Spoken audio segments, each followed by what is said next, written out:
കാലവർഷ കെടുതികളുമായി ബന്ധപ്പെട്ട സംസ്ഥാന ദുരന്ത നിവാരണ അതോറിറ്റിയുടെയും ബന്ധപ്പെട്ട മന്ത്രിമാരുടെയും ജില്ലാ കളക്ടർമാരുടെയും ഉദ്യോഗസ്ഥരുടെയും അടിയന്തര യോഗം ഇന്ന് രാവിലെ ചേർന്നു സ്ഥിതിഗതികൾ വിലയിരുത്തി. എല്ലാ ജില്ലകളിലും സ്ഥിതിഗതികൾ നിയന്ത്രണാധീനമാണ് എന്നാണ് റിപ്പോർട്ട് കിട്ടിയിട്ടുള്ളത്. പത്തനംതിട്ട ജില്ലയിൽ മാത്രം കുറച്ച് സ്ഥലങ്ങളിൽ വെള്ളം ഇറങ്ങിപ്പോകാനുണ്ട്, ചില പ്രദേശങ്ങളിൽ. ബാക്കിയുള്ള സ്ഥലങ്ങളിലെല്ലാം കാര്യങ്ങളെല്ലാം നിയന്ത്രണ വിധേയമായാണ് നിൽക്കുന്നത്. പത്തനംതിട്ട ജില്ലയിൽ അതിനു വേണ്ടിയിട്ടുള്ള പ്രത്യേക സന്നാഹങ്ങൾ, കൊല്ലത്ത് നിന്ന് 14 ബോട്ടുകൾ, മത്സ്യത്തൊഴിലാളികളുടെ ബോട്ടുകൾ ആവശ്യമെങ്കിൽ രക്ഷാപ്രവർത്തനം നടത്തുന്നതിന് വേണ്ടിയിട്ട് ചെങ്ങന്നൂരിൽ എത്തിച്ചിട്ടുണ്ട്. സുളൂരിൽ നിന്നും 2 ഹെലികോപ്റ്ററുകൾ തിരുവനന്തപുരത്ത് എത്തിയിട്ടുണ്ട്. NDRFൻ്റെ ഒരു ടീം അവിടേക്ക് നിയോഗിച്ചിട്ടുണ്ട്.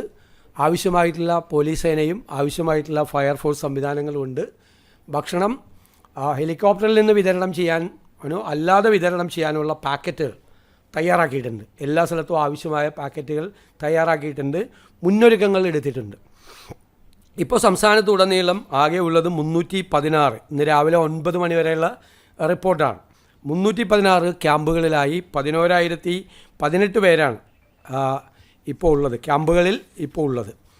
നമ്മൾ ഇതുവരെ മരിച്ചവരുടെ എണ്ണം കണക്കാക്കിയിട്ടുള്ളത് 15 അത് കോട്ടയം ജില്ലയിൽ ഈരാറ്റുപേട്ട ഭാഗത്ത് പൂഞ്ഞാർ നിയോജകമണ്ഡലത്തിലെ 2 പേരും ഒരു കുട്ടി അപകടത്തിൽ പുതുപ്പള്ളിയിൽ ഒരു ടാങ്കിൽ വീണ് മരിച്ചതും ഉൾപ്പെടെ 3 പേർ, ഇടുക്കിയിൽ 2 പേർ, വിഴിഞ്ഞത്തും മുതലപ്പുഴയിലും ഓരോരുത്തരും മരിച്ചു.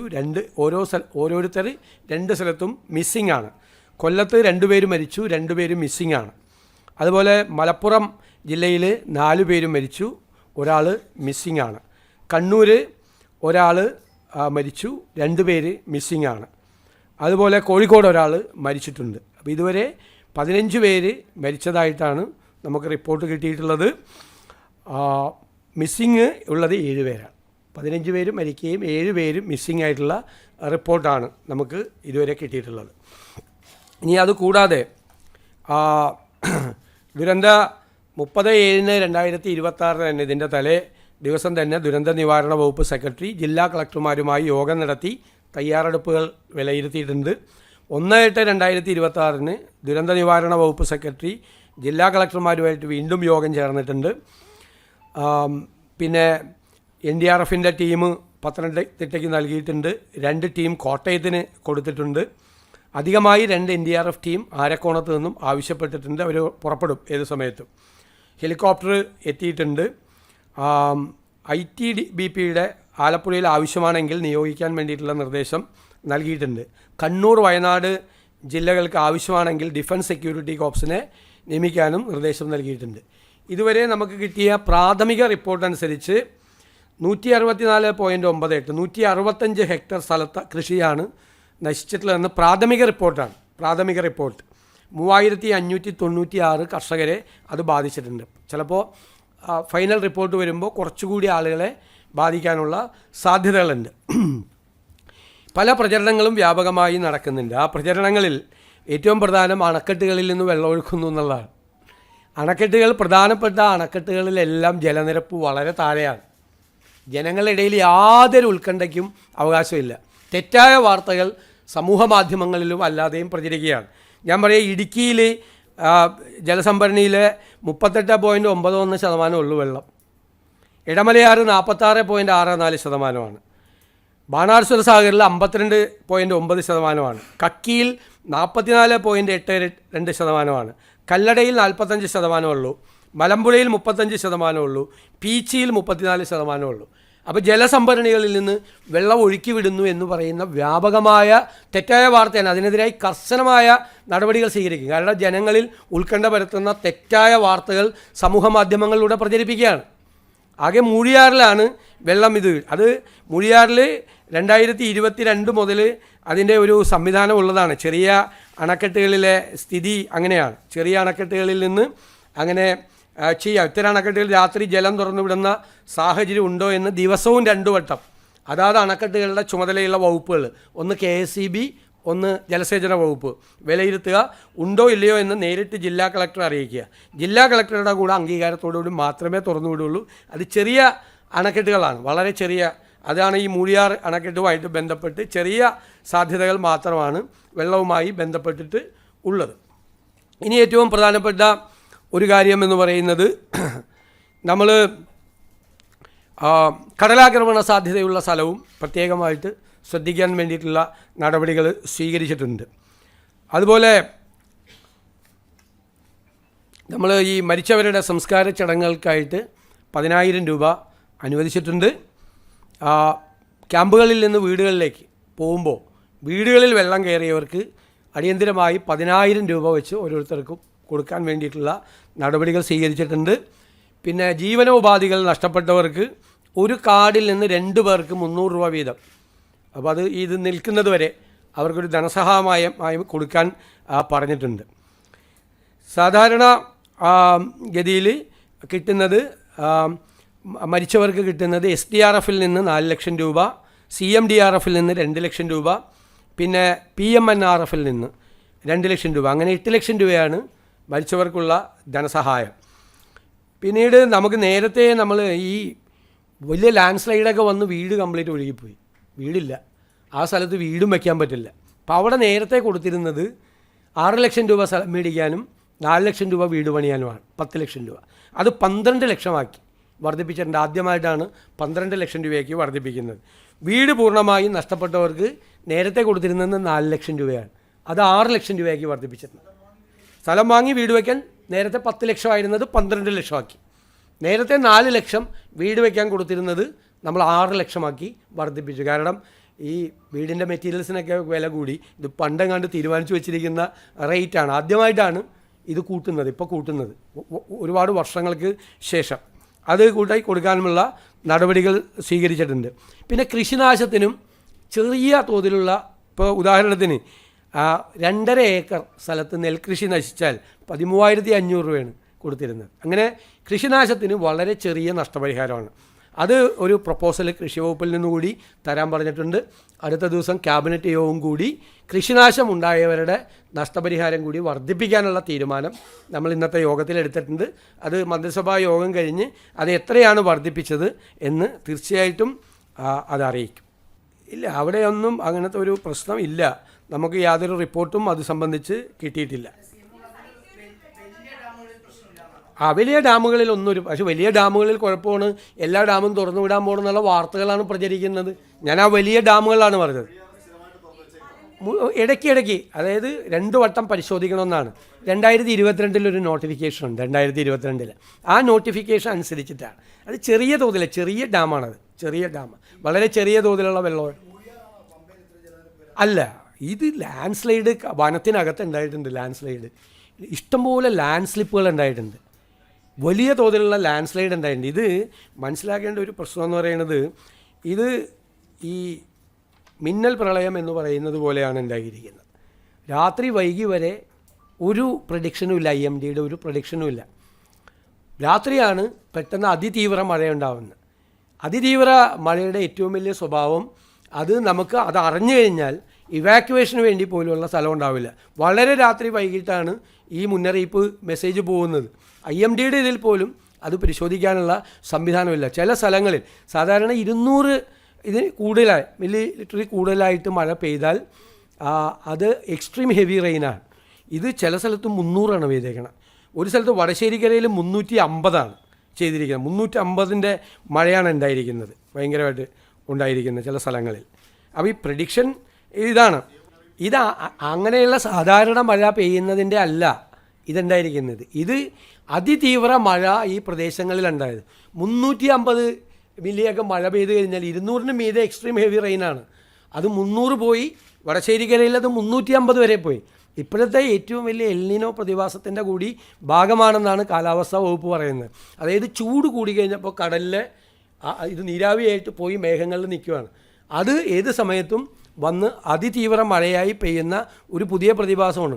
എൽനിനോയുടെ ഏറ്റവും വലിയ പ്രശ്നം വരൾച്ചയാണ് ഇനി വരാൻ പോകുന്നതെന്നാണ് അവർ പ്രെഡിക്റ്റ് ചെയ്തിരിക്കുന്നത്. പക്ഷെ എന്താണ് പരാതി? ഏത് പരാതിയാണുള്ളത്? എല്ലാ കാര്യങ്ങളും ചെയ്തിട്ടുണ്ട്. എല്ലാ ക്യാമ്പുകളെല്ലാം റെഡിയാണ്. ക്യാമ്പുകളെല്ലാം അതായത് ഞാൻ പറഞ്ഞുതരാം, പ്രീ മൺസൂൺ യോഗം ചേർന്ന് ജില്ലാ കളക്ടർമാരുടെ യോഗം ചേർന്ന് എല്ലാ സ്ഥലത്തും ക്യാമ്പുകൾ റെഡിയാക്കാൻ പറഞ്ഞിട്ടുണ്ട്. അതുകൂടാതെ ഞാനിപ്പോൾ പറഞ്ഞല്ലോ 30-ാം തീയതിയും 1-ാം തീയതിയും യോഗം ചേർന്നു. 30-ാം തീയതി ദുരന്ത നിവാരണ വകുപ്പ് ഒന്നുകൂടി എല്ലാ പ്രിപ്പറേഷനും എടുത്ത് എല്ലാ സ്ഥലത്തും ക്യാമ്പുകൾ റെഡിയായിരുന്നു. ക്യാമ്പുകൾക്കൊന്നും ഒരു പ്രശ്നം ഉണ്ടായില്ല. പക്ഷെ എവിടെയാണ് മഴ പെയ്യുന്നത്, എവിടെയാണ് അതിതീവ്ര മഴ പെയ്യുന്നത് എന്ന് മുൻകൂട്ടി അറിയാനുള്ള സംവിധാനം ഇല്ല. അതൊന്നും അങ്ങനത്തെ അതിനുള്ള സമയം ഇല്ല. ആ അറിയിപ്പാണ്, മെസ്സേജ് മാത്രമാണ് പോകുന്നത്. എല്ലാ നടപടികളും സ്വീകരിച്ചിട്ടുണ്ട്. അല്ല, ഇത് നമുക്ക് ഇപ്പോൾ ഉള്ള എന്ന് വെച്ച് കഴിഞ്ഞാൽ കാലാവസ്ഥ പ്രവചനത്തിൽ ഇതാണ് കിട്ടിയിരിക്കുന്നത്. IMDയുടെ ഇതാണ് രാത്രി അർദ്ധരാത്രി വൈകുന്നത് വരെ കിട്ടിയിരിക്കുന്നത്. കിട്ടിക്കഴിഞ്ഞാൽ അപ്പം തന്നെ എല്ലാ സ്ഥലങ്ങളിലും റെഡിയാണ്. ജില്ലാ കളക്ടർമാർ, ഡിസാസ്റ്റർ മാനേജ്മെൻറ്റ് അതോറിറ്റിയുടെ ചെയർമാന്മാരുൾപ്പെടെ എല്ലാ സ്ഥലങ്ങളിലും റിലീഫ് ക്യാമ്പുകളും ബാക്കി കാര്യങ്ങളും ചെയ്യാൻ പറ്റും. ഇതെന്തറിയാം ഇതിൻ്റെ അകത്ത് പ്രശ്നം എന്ന് വെച്ച് കഴിഞ്ഞാൽ അതിതീവ്ര മഴ എവിടെയാണ് പെയ്യുന്നത് അറിഞ്ഞാലേ മാത്രമേ ഉള്ളൂ അവിടെ നിന്ന് ഇവാക്യുവേഷൻ നടക്കുകയുള്ളൂ. അതിതീവ്ര മഴയുടെയും ക്ലൗഡ് ബേസിൻ്റെയും ഏറ്റവും പ്രധാനപ്പെട്ട പ്രശ്നം ഇവാക്യുവേഷനുള്ള സമയം ഉണ്ടാവില്ല. ഞാൻ ഇതേ ചോദ്യം പ്രീ മൺസൂൺ മീറ്റിങ്ങിൽ IMDക്കാരോട് ചോദിച്ചാൽ, നിങ്ങളിത് റഡാറിൽ കണ്ടു കഴിഞ്ഞാൽ ഇവാക്യുവേഷനുള്ള ഗ്യാപ്പ് പോലും കിട്ടാത്ത തരത്തിലുള്ള വേദന എവിടെയാണെന്ന് പറയാൻ പറ്റില്ല. ഇപ്പോൾ കഴിഞ്ഞ വർഷമാണ് അതിന് മുമ്പ് എടപ്പള്ളി ടൗണിൽ എറണാകുളം സിറ്റിക്കകത്ത് പെയ്തു. ഒരു പിടിയുണ്ടായിരുന്നില്ല, പെട്ടെന്നാണ് മഴ പോകുന്നത്. ഇത് ഈ പ്രത്യേകിച്ചുള്ള ടെറൈനല്ലേ, പത്തനംതിട്ടയിലേക്കുള്ള വളരെ സെൻസിറ്റീവായിട്ടുള്ള ടെറൈനുള്ള സ്ഥലത്ത് അതിതീവ്ര മഴ ഉണ്ടാകുമ്പോഴാണ് ലാൻഡ് സ്ലൈഡും ഉണ്ടാകുന്നു. ധാരാളം ലാൻഡ് സ്ലിപ്പുകളുണ്ടായി. ഇപ്പോൾ വീടൊക്കെ നിർമ്മിക്കാൻ വേണ്ടിയിട്ട് ഉണ്ടാക്കിയിരിക്കുന്ന ലാൻഡ് സ്ലിപ്പുകളെല്ലാം അല്ല, നമ്മളത് മെച്ചപ്പെടുത്താൻ വേണ്ടിയിട്ടാണ് നമ്മൾ ബജറ്റിൽ പ്രഖ്യാപിച്ചിട്ടുണ്ട് ഡിസാസ്റ്റർ മാനേജ്മെൻറ്റ് റെസിലിയൻസ് പ്രോഗ്രാം കുറേ കൂടി ശക്തിപ്പെടുത്തുക. ഇപ്പോൾ നമ്മൾ കൊച്ചിൻ യൂണിവേഴ്സിറ്റി അടക്കമുള്ള ഏജൻസികളെ ബന്ധപ്പെടുത്തി ഏറ്റവും മികച്ച ഒരു മോഡൽ പ്രെഡിക്ഷനും അടക്കമുള്ള മുഴുവൻ കാര്യങ്ങളും അനലൈസ് ചെയ്യുന്നതിന് സംവിധാനം ഉണ്ടാകും. 3-4 ദിവസം മുമ്പ് നമ്മൾ അതിനുവേണ്ടി മാത്രമായിട്ടൊരു യോഗം നമ്മൾ ചേർന്നിരുന്നു. അതിനുവേണ്ടി മാത്രമായിട്ടുള്ള യോഗം ചേർന്നിരുന്നു.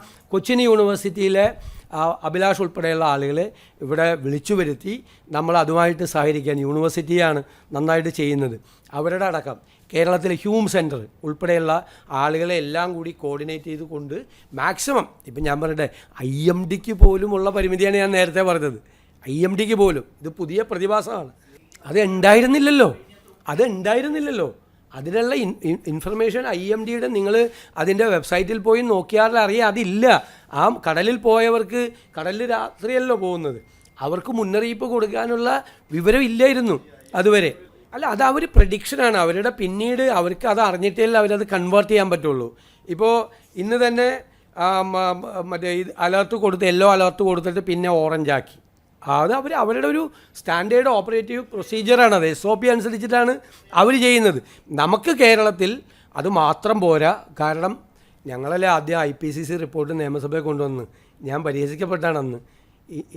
ഇൻ്റർ ഗവൺമെൻറ് പാനൽ ഓൺ ക്ലൈമറ്റ് ചേഞ്ചിൻ്റെ റിപ്പോർട്ടും അതുമേലെ നാസ അനാലിസിസും ഞങ്ങൾ പ്രതിപക്ഷത്തിരിക്കുമ്പോൾ നിയമസഭയിൽ കൊണ്ടുവന്നു. എന്നെ ഒരുപാട് പേര് പരിഹസിച്ച്, ഇതൊക്കെയാണ് നിയമസഭയിൽ കൊണ്ടുവരുന്നതെന്ന് ചോദിച്ച്. കാരണം കേരളം വൾണറബിളാണ്.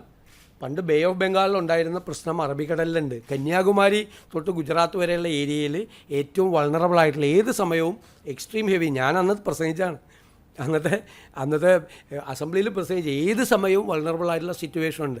അതുകൊണ്ട് നമ്മുടെ ഈ സംവിധാനങ്ങളെ നമ്മൾ മെച്ചപ്പെടുത്താൻ വേണ്ടിയിട്ടാണ് നമ്മൾ കുറേ, അല്ല ഈ അനുഭവത്തിൽ മാത്രമല്ല ഇതിന് മുമ്പുള്ള അനുഭവങ്ങളിൽ കൊണ്ട് ചെയ്യേണ്ടതാണ്. അതാണ് നമ്മൾ ബജറ്റിൽ നമ്മൾ പ്രഖ്യാപിച്ച് ഡിസാസ്റ്റർ മാനേജ്മെൻറ്റ് റെസിലിയൻസ് പ്രോഗ്രാം ഇന്ത്യക്ക് മുഴുവൻ മോഡലാകുന്ന ഒരു പ്രോജക്റ്റ് തുടങ്ങും. അതിൻ്റെ നടപടിക്രമങ്ങൾ നമ്മൾ ആരംഭിച്ചു. 3-4 മീറ്റിങ്ങുകൾ ഇപ്പം തന്നെ ഇതിൻ്റെ ഇടയിൽ കഴിഞ്ഞു. അല്ല, ഇപ്പോൾ 6-7 കൂടി കനത്ത മഴ ഉണ്ടാവും എന്ന് പറയുന്നത്. പക്ഷേ അത് 5-ാം തീയതി അത് ഫൈനലൈസ് ചെയ്യാൻ പറ്റുള്ളൂ. 5-ാം തീയതി there is an SOP to take action when an alert is declared, orange alert or red alert is declared. There is an SOP to take procedures. They will communicate to all the disaster management authority, district collectors, the local bodies. There is a system for a red alert and another thing to take action, initial actions. There is a procedure. That procedure ഇത് നിങ്ങൾ പലരും ചോദിക്കുന്ന ചോദ്യം ഞാൻ പറഞ്ഞുതരാം.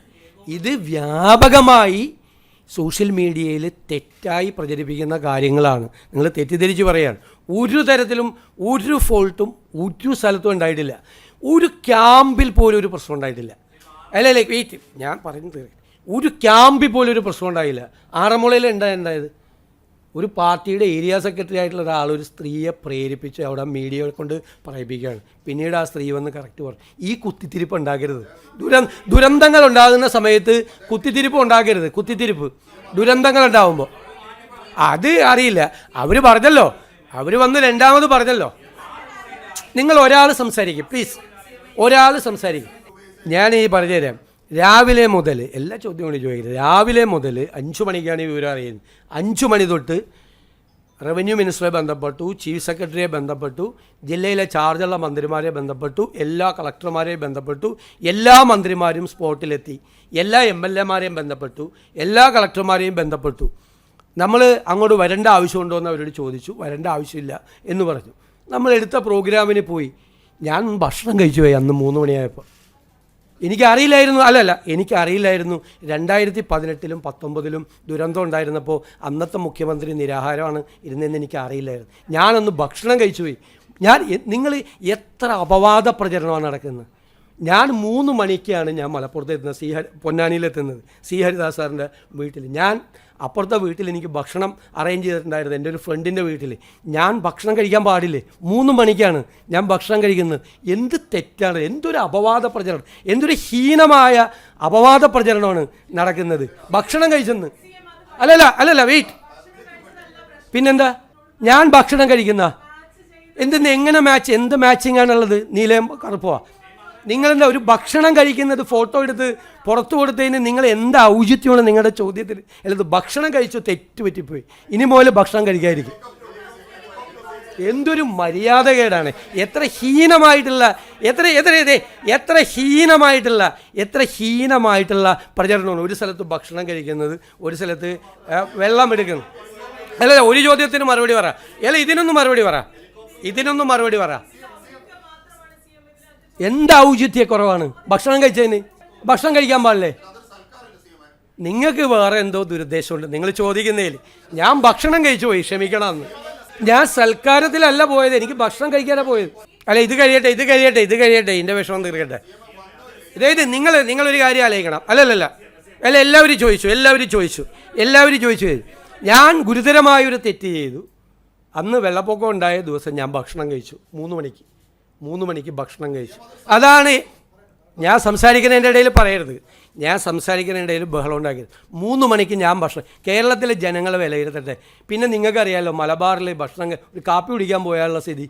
മലബാറിൽ ഏതെങ്കിലും വീട്ടിലൊരു കാപ്പി കുടി, അവർ ഈ വെള്ളപ്പൊക്കം എന്ന് പറഞ്ഞിട്ടല്ല, ഞാനൊന്ന് വരുമെന്ന് പറഞ്ഞു, ഞാനൊന്ന് ഹരിദാസേട്ടൻ്റെ വീട്ടിൽ പോകുമെന്ന് പറഞ്ഞു. അപ്പോൾ അടുത്ത വീട്ടിൽ ഭക്ഷണം കഴിക്കണമെന്ന് പറഞ്ഞു. ആ വീട്ടുകാർ മുഴുവൻ ഭക്ഷണം കഴിക്കാതെ 3 മണി വരെ എന്നെ കാത്തിരിക്കുക. ഞാൻ 3 മണിക്കാണ് എത്തിയത്. ഇതിൻ്റെ താമസവും കാര്യങ്ങളും ഓൺ ദ വേയിൽ മുഴുവൻ എല്ലാവരുമായിട്ട് ബന്ധപ്പെട്ടുകൊണ്ട് കംപ്ലീറ്റ് ഇരിക്കുകയാണ്. പിന്നീട് മലബാറിലായിരിക്കും പ്രശ്നമെന്ന് പറഞ്ഞു. മലബാറിലെ കളക്ടർമാരെ മുഴുവൻ എല്ലാ ഉദ്യോഗസ്ഥന്മാരെ ബന്ധപ്പെട്ടുകൊണ്ട് നിങ്ങൾക്കൊന്നും പറയാനില്ലാത്തത് കൊണ്ട് നിങ്ങൾ ഈ മുഖ്യമന്ത്രിക്ക് ഭക്ഷണം കഴിക്കാൻ പാടില്ല എന്ന് എനിക്ക് ഇപ്പോഴാണ് മനസ്സിലായത്. അത് മറ്റത് കഴിഞ്ഞല്ല. നിങ്ങൾ ആദ്യം അല്ലല്ല നിക്ക് നിങ്ങളൊന്ന് അങ്ങ് ദേശാഭിമാനി എന്ന് വന്നിട്ട് ആദ്യം മുതൽ അവസാനം വരെ ഇങ്ങനെ ചോദിച്ചുകൊണ്ടിരിക്കുകയല്ലേ. ഇനിയില്ല, അങ്ങേക്ക് മറുപടിയില്ല, വേറെ ആരെങ്കിലും ചോദിക്കും. പ്രതിപക്ഷ നേതാവ് അത് പറയുമല്ലോ. പ്രതിപക്ഷ നേതാവ് എന്ത് അനാസ്ഥയാണ് ഉണ്ടായിരിക്കുന്നത്. എവിടെയെങ്കിലും ഏതെങ്കിലും ഒരു ക്യാമ്പിലോ ഒരു റെസ്ക്യൂ ഓപ്പറേഷനിലോ എവിടെയെങ്കിലും എന്ത് വീഴ്ച ഉണ്ടായിട്ടുണ്ടോ? അവിടെ ഏരിയ സെക്രട്ടറിയെ കൊണ്ട് സ്വന്തം പേര് പൊക്കി പറയിപ്പിക്കാൻ നടത്തിയ ശ്രമമൊന്നും ഞങ്ങൾ നടത്തിയിട്ടില്ല. ഞങ്ങളൊക്കെ ഇതിനേക്കാൾ വലിയ ഫ്ലഡ് കണ്ടവരാണ്. കേരളത്തിലെ ഏറ്റവും വലിയ ഫ്ലഡ് കണ്ടവനാണ് ഞാൻ. 75,000 പേരെ ക്യാമ്പിൽ എൻ്റെ നിയോജകമണ്ഡലത്തിലും അത്രയും പേരെ നിയോജകമണ്ഡലത്തിൽ പുറത്തും ക്യാമ്പിൽ താമസിപ്പിച്ച ആളാണ്. ആദ്യത്തെ 3 ദിവസം ഒരു മണി അരി പോലും വരാതെ എറണാകുളത്തെയും കൊടുങ്ങല്ലൂരിലെയും മാർക്കറ്റിൽ നിന്ന് കടം മേടിച്ച് സാധനങ്ങൾ കൊടുത്ത ആളാണ് ഞാൻ. അദ്ദേഹം അന്ന് വന്നിട്ട് എന്താ പറഞ്ഞത്? ഇനി ഒരു കാര്യം, പ്രതിപക്ഷ നേതാവിൻ്റെ അന്നത്തെ പത്രസമ്മേളനത്തിൽ എന്തൊക്കെയായിരുന്നു? ഇതല്ലല്ലോ PM ശ്രീ പുനർജനി വേറെ കാര്യമൊക്കെയല്ലേ അദ്ദേഹം പറഞ്ഞത്. ഈ ഓപ്പറേഷൻ നടക്കുന്ന സമയത്ത് ഞാൻ ഭക്ഷണം കഴിച്ചെന്നാണ് എൻ്റെ തെറ്റ്. അദ്ദേഹം ഇവിടെ വന്നിരുന്ന് പത്രസമ്മേളനത്തിൽ വന്നിരുന്ന് രാഷ്ട്രീയ ആരോപണങ്ങൾ ഉന്നയിക്കുകയായിരുന്നു അന്നത്തെ ദിവസം. അന്ന് നിങ്ങളാരും ഇത് ചോദിച്ചില്ല. ഈ വെള്ളപ്പൊക്കം നടക്കുമ്പോഴാണോ നിങ്ങൾ രാഷ്ട്രീയ ആരോപണങ്ങൾ ഉന്നയിക്കുന്നതെന്ന് പിണറായി വിജയനോട് നിങ്ങളാരും ചോദിച്ചില്ല. രാഷ്ട്രീയ ആരോപണങ്ങൾ ഉന്നയിക്കുകയായിരുന്നു അന്ന്. PMCയെ പറ്റിയും പുനർജനി പദ്ധതിയെ പറ്റിയുള്ള രാഷ്ട്രീയ ആരോപണങ്ങൾ. ഈ റെസ്ക്യൂ ഓപ്പറേഷൻ, ഞാൻ ഭക്ഷണം കഴിച്ചു, എൻ്റെ തെറ്റ്. അദ്ദേഹം രാഷ്ട്രീയ ആരോപണങ്ങൾ ഉന്നയിക്കുകയായിരുന്നു. എല്ലാം ഞാനിരുന്ന് എല്ലാം കോർഡിനേറ്റ് ചെയ്യേണ്ടത്. അത് എവിടെ ഇരുന്ന് കോർഡിനേറ്റ് ചെയ്യണമെന്ന് നമ്മുടെ ഇതിലെത്തിയത്. മാധ്യമങ്ങളോട് കേൾക്ക്, മാധ്യമങ്ങളോട് എൻ്റെ ഓഫീസിൽ നിന്ന് കൃത്യമായിട്ടുള്ള വിവരങ്ങൾ ഓരോ 2-3 മണിക്കൂറും തരുമ്പം 3 മണിക്കൂർ കൂടുമ്പോൾ ഓഫീസിൽ നിന്ന് തരുന്നത്. വെയിറ്റ് അതുകൂടാതെ റവന്യൂ മന്ത്രിയെ ചുമതലപ്പെടുത്തി റവന്യൂ മന്ത്രി അന്നത്തെ ദിവസം 2 പ്രാവശ്യം ബ്രീഫ് ചെയ്തു.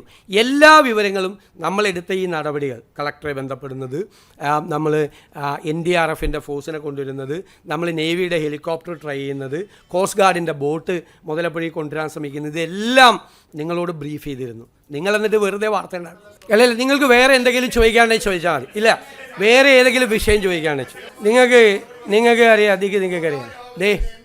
ഇതാ അദ്ദേഹം തന്നെ, ഈ ദേശാഭിമാനിക്കാരൻ തന്നെ ഞാൻ പറയണ കേക്ക്, ഞാനല്ല പറയണത്. നിങ്ങളിങ്ങനെ വന്ന് ഈ ദേശാഭിമാനിയെന്നും കൈരളിയിലും വന്ന് എൻ്റെ പത്രസമ്മേളനം കലക്കണ്ട. ഇത് തന്നെ പരിപാടിയാണ്. നിങ്ങൾ പ്രതിപക്ഷ നേതാവ് പത്രസമ്മേളനം നടത്തുമ്പോഴോ അദ്ദേഹം മുഖ്യമന്ത്രിയായി പത്രസമ്മേളനം നടത്തുമ്പോഴോ ഒന്നും ഇതുപോലെ നിങ്ങൾ ബഹളം ഉണ്ടാക്കിയിട്ടില്ല. ഞാനിങ്ങനെ ഇരുന്ന് തരുന്നതുകൊണ്ടാണ് നിങ്ങളിങ്ങനെ കാണിക്കുന്നത്. ദയവീത് അതുകൂടി ഇല്ലാതാക്കരുത്. നിങ്ങൾ സാമാന്യ ഞാൻ സംസാരിക്കുമ്പോൾ നിങ്ങളെന്തിനാണ് സംസാരിക്കുന്നത്? നിങ്ങളിപ്പോൾ എത്രാമത്തെ പ്രാവശ്യം ഇടപെടുന്നത്? ഞാൻ പറഞ്ഞല്ലോ, ഞാൻ പറയട്ടെ. നിങ്ങൾ അതല്ലല്ലോ, ഞാൻ ഒരു സ്ഥലത്തും ഹെലികോപ്റ്റർ എടുത്ത് പഴയ മുഖ്യമന്ത്രി യാത്ര ചെയ്യുന്നതിനെ കുറിച്ച് ഞാൻ പരാതി പറഞ്ഞിട്ടില്ല. 1 നിൽക്കേ. 2 നിങ്ങൾ വ്യാപകമായി പ്രചരിപ്പിച്ചു സോഷ്യൽ മീഡിയയിൽ കൂടി CPM നേതാക്കൾ ഞാൻ ഹെലികോപ്റ്റർ എടുത്തിട്ട് സ്വകാര്യ യാത്രയ്ക്കാണ് പോയതെന്ന് പറഞ്ഞു. ഞാൻ പോയത് നിങ്ങളോട് പറഞ്ഞുതരാം. ഞാൻ പോയത് ഒരു ഇൻവെസ്റ്റ്മെൻറ്റ് ഗ്രൂപ്പ് കൊച്ചിയിലുണ്ടായിരുന്നു കാണാൻ വേണ്ടിയിട്ട്. അവർ രാത്രി ഡിന്നർ മീറ്റിങ്ങിന് കാണാമെന്നാണ് പറഞ്ഞത്. അവർ തമിഴ്നാട് മുഖ്യമന്ത്രിയായിട്ട് കണ്ടതിന് ശേഷമാണ് കൊച്ചിയിൽ വന്നത്. ഞാൻ വന്ദേ ഭാരതിന് ബുക്ക് ചെയ്തിരുന്നു പോകാൻ. രാത്രി അവിടെ എത്തി അവരോട് സംസാരിക്കാൻ. അപ്പോൾ അവർക്ക് അത്യാവശ്യമായി സൺഡേക്ക് ഡൽഹിയിലേക്ക് തിരിച്ചു പോകണം എന്ന് പറഞ്ഞു. അവരെ അറിയിച്ച്, അപ്പോൾ അതിനു മുമ്പ് അവരെ കാണണം. കാരണം തമിഴ്നാട് കൂടി അതിൽ ശ്രമിക്കുകയാണ് ആ ഇൻവെസ്റ്റ്മെൻറ്റിന് വേണ്ടിയിട്ട്. അവരെ തമിഴ്നാട് മുഖ്യമന്ത്രി കണ്ടിട്ടും ഞാൻ കാണാതെ പോയാൽ അതൊരു ബുദ്ധിമുട്ടാവുന്നത്, പിന്നീട് ഒരു ആക്ഷേപവും. അതുകൊണ്ടാണ് ഹെലികോപ്റ്റർ. പിന്നെ ഞാൻ ഹെലികോപ്റ്റർ ഉപയോഗിച്ചതിൽ 1 രൂപ പോലും സർക്കാരിന് നഷ്ടം ഉണ്ടായിട്ടില്ല. 1 രൂപ പോലും സർക്കാരിന് അധിക ചിലവുണ്ടായിട്ടില്ല. കാരണം കഴിഞ്ഞ ഗവൺമെൻറ് അടുത്ത സെപ്റ്റംബർ 19-ാം തീയതി വരെ ഈ ഹെലികോപ്റ്റർ വാടകയ്ക്ക് എടുത്തിട്ടിരിക്കുകയാണ്. ഗവൺമെൻറ് 5 മാസം വാടക കൊടുത്തിട്ടില്ല. ഒരു മാസം 80 ലക്ഷം രൂപ വെച്ച് 25 മണിക്കൂർ മിനിമം ഫ്ലൈ ചെയ്യണം. അത് ഫ്രീ ആണ്. 25 മണിക്കൂർ ഫ്ലൈ ചെയ്യണം മിനിമം. 25 മണിക്കൂർ അത് ഫ്രീ ആണ്. അത് ചെയ്തില്ലെങ്കിലും ഈ 80 ലക്ഷം രൂപ കൊടുക്കണം. ഞാൻ യാത്ര ചെയ്തുകൊണ്ട് സംസ്ഥാന സർക്കാരിന് 1 രൂപയുടെ നഷ്ടം ഉണ്ടായിട്ടില്ല. ആകെ 3-4 മണിക്കൂറാണ്. കാരണം 2 മന്ത്രിമാർ വയനാട്ടിൽ പോയതും ഞാൻ വയനാട്ടിൽ പോയതും മാത്രമാണ് ഞങ്ങൾ ഈ ഗവൺമെൻറ് വന്നതിന് ശേഷം ഹെലികോപ്റ്റർ ഉപയോഗിച്ചേക്കണത്. ഞാൻ എൻ്റെ പാർട്ടി സമ്മേളനത്തിന് പോയിട്ടില്ല. മുഖ്യമന്ത്രി ആയിരുന്ന സമയത്ത് പിണറായി വിജയൻ പാർട്ടി സമ്മേളനത്തിൽ പങ്കെടുക്കാൻ ഹെലികോപ്റ്റർ ഉപയോഗിച്ചിട്ട് അത് ഈ ഡിസാസ്റ്റർ മാനേജ്മെൻറ്റിൻ്റെ ഫണ്ടിൽ നിന്ന് ആ പൈസ കൊടുത്തിട്ടുണ്ട്. എന്നെ കൊണ്ട് ആ ചരിത്രം ഒന്നും പറയിപ്പിക്കരുത്. അദ്ദേഹം നടത്തിയ യാത്രകളൊന്നും പറയരുത്. ഞങ്ങൾ ഒരു സ്വകാര്യ യാത്രയും നടത്തിയിട്ടില്ല. അത് റിപ്പോർട്ട് ചെയ്തിട്ടുണ്ട്. നിങ്ങൾ തന്നെ ചില മാധ്യമങ്ങൾ അന്ന് റിപ്പോർട്ട് ചെയ്തിട്ടുണ്ട്. ഞാനൊരു പാർട്ടി സമ്മേളനത്തിനും ഞാൻ പോയിട്ടില്ല. ഞാൻ ഔദ്യോഗികമായ ഔദ്യോഗികമായ ആവശ്യത്തിന് തന്നെയാണ് പോയത്. സംസ്ഥാനത്തിന് ഗുണപരമായ ഒരു കാര്യത്തിനാണ് പോയത്. 1 രൂപ ഈ സർക്കാരിന് അതുകൊണ്ട് നഷ്ടമുണ്ടായിട്ടില്ല. 1 രൂപ വെറുതെ വാടകയ്ക്കെടുത്ത് മാസം 80 ലക്ഷം രൂപ കൊടുത്ത് ഇത്തിരിക്കുന്ന സാധനമാണ് ഉപയോഗിച്ചത്. ഞാൻ പറയട്ടെ, അങ്ങ് സംസാരിക്കല്ലേ പ്ലീസ്. അങ്ങ് ഇവിടെ വന്നിരുന്ന് പ്രസംഗിക്കേ. വേറെ ഏതെങ്കിലും ചോദ്യം ഉണ്ടെങ്കിൽ പറയും.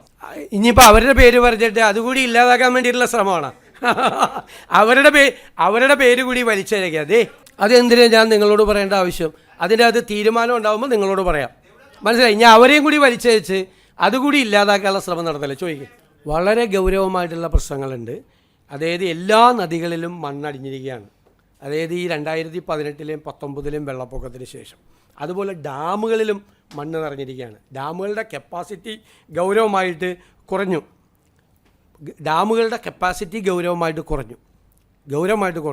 എന്ന് വെച്ച് കഴിഞ്ഞാൽ ഈ മണലാണ് അതിൻ്റെ അകത്ത് കിടക്കുന്നത്.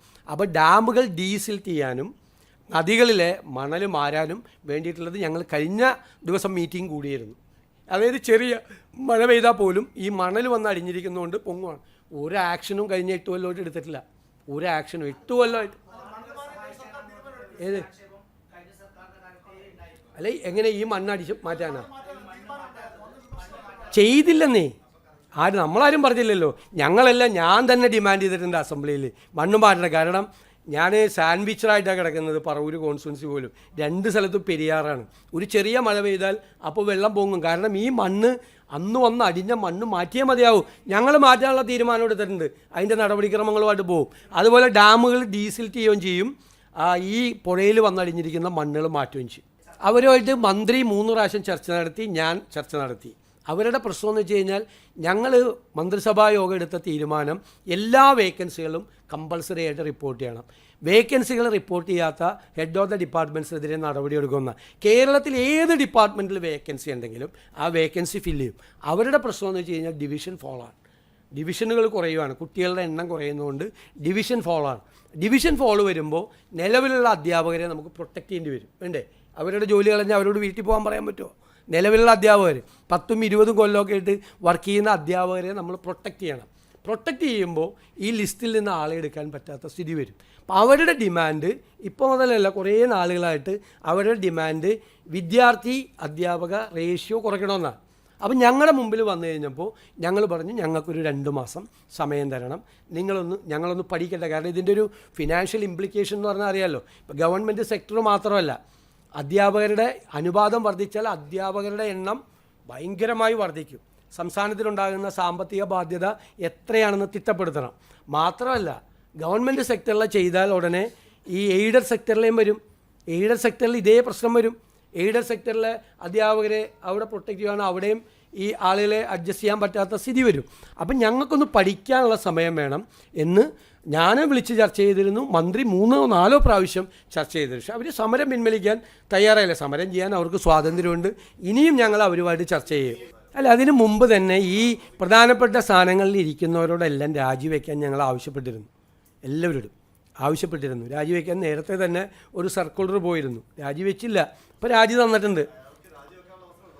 അല്ല, നമ്മൾ നമ്മളൊരു മര്യാദയാണ് എല്ലാവരോടും കാണിച്ചത്. എല്ലാവരും ആളുകളെ പുറത്താക്കുക എന്ന് പറയുമ്പോൾ ഉള്ളൊരിത് വന്നു.